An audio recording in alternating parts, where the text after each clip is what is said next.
We are witnessing a level of desperation in Sokoto State this January 2026 that is completely breaking the hearts of everyone watching the situation in northern Nigeria. The headline you saw is not an exaggeration, and it is not just social media noise.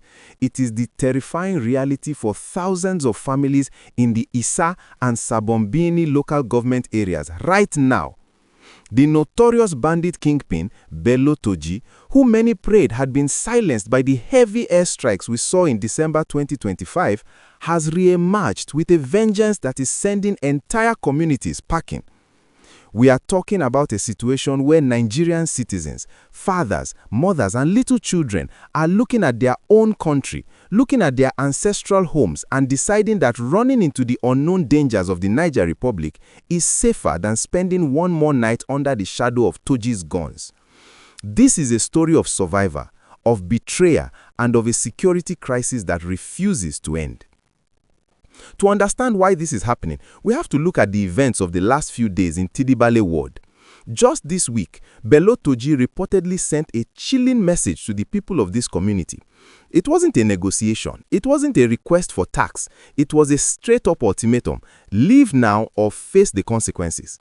You can imagine the panic that hit the village. These are farmers who have just tried to harvest what little they could, people who have nowhere else to go. But when Turji speaks in Sokoto East, people know he's not bluffing. The reports coming from the ground confirm that Turji is angry. He is furious about the joint military operations and the US airstrikes that targeted his enclaves late last year. Instead of surrendering, he has decided to take his anger out on the innocent villagers whom he accuses of snitching to the military.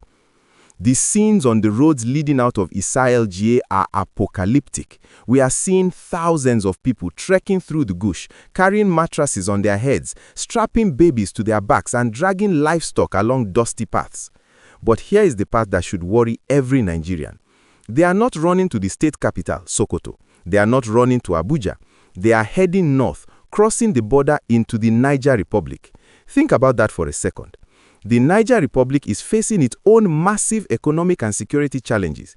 It is not a paradise, but for these villagers, the poverty and uncertainty of a foreign country is preferable to the certainty of death at the hands of bandits in Nigeria. They are choosing to be refugees abroad rather than corpses at home. The specific destination for many of these refugees is the border town of Dole Kena. Sources on the ground say that over 700 people arrived there in just one day, with trailer loads of women and children following behind. The local authorities in the Niger Republic are overwhelmed, but the families say they can at least sleep with two eyes closed there. In Sokoto, sleeping is a luxury they cannot afford. This mass exodus is a slap in the face to the claims that the security situation is under control. If it were under control, why would a grandfather in Sabon Birni pack his entire life into a Ghana must-go bag and walk 20 kilometers into a foreign desert? Now, let's talk about the man behind this terror. Bello Turji has become more than just a bandit. He has become a warlord who acts like he owns the territory. After the US military and Nigerian Air Force launched those precision strikes in December 2025, using Tomahawk missiles to hit terrorist camps in Tangaza and Isa late last year, the hope was that the leadership of these groups would be decapitated. And yes, reports say over 150 fighters from the Lakurawa group were neutralized and Turji's camp was hit. But Turji himself, he survived. And like a wounded animal, he has become more dangerous. He has returned to Tidibale and Bagaja not to hide, but to assert his dominance. He wants to show the villagers that no amount of American missiles can save them. This is where the story gets really painful. The villagers are saying that even after they received the threats, the response from the security agencies was not enough to reassure them. They have lost faith. When a government cannot guarantee your safety to the point where you prefer to cross an international border into a country with fewer resources, the social contract is broken.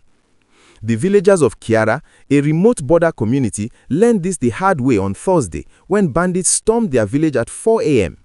7 people were gunned down in cold blood. Why? Just to spread fear, just to show that they could.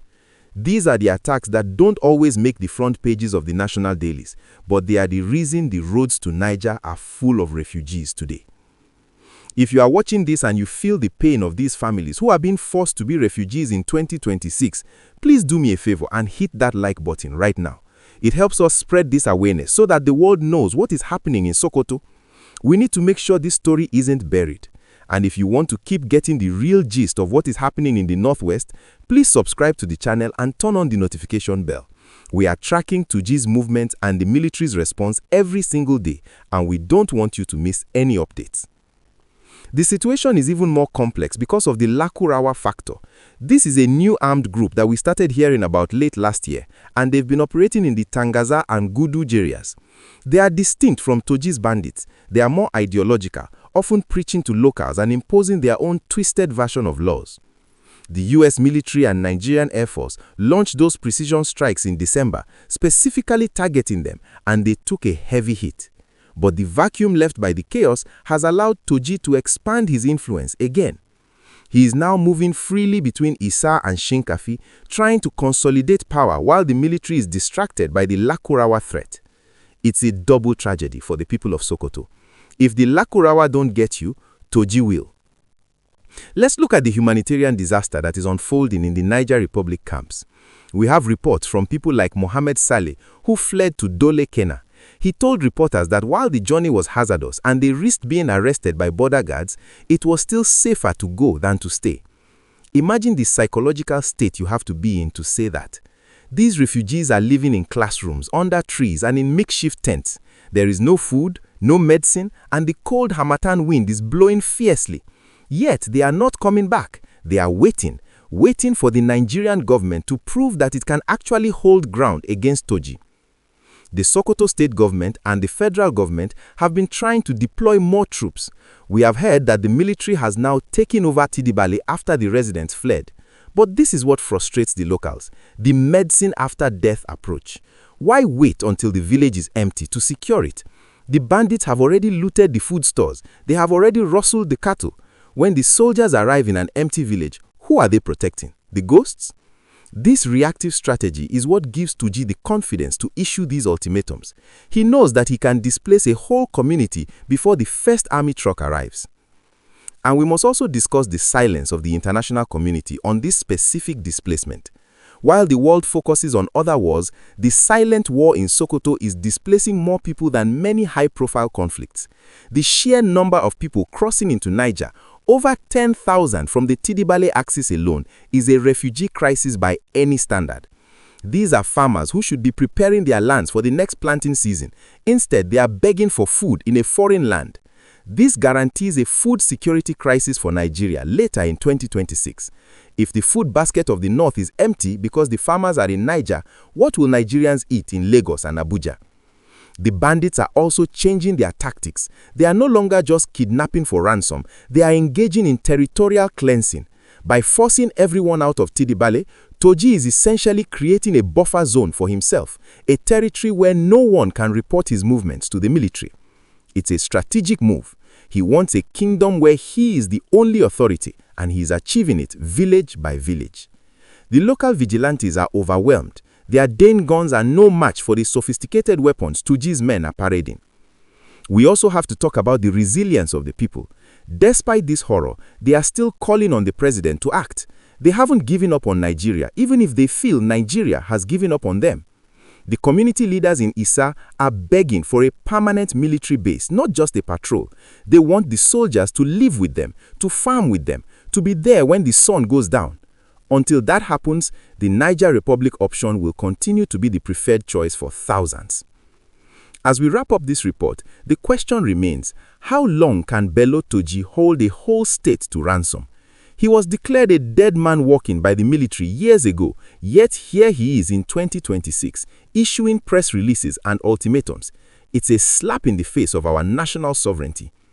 We will continue to follow the story of the refugees in Dole Kena and the military operations in Isa. Let's hope that the next time we talk about Tidibale, it will be about the return of the people, not their exodus.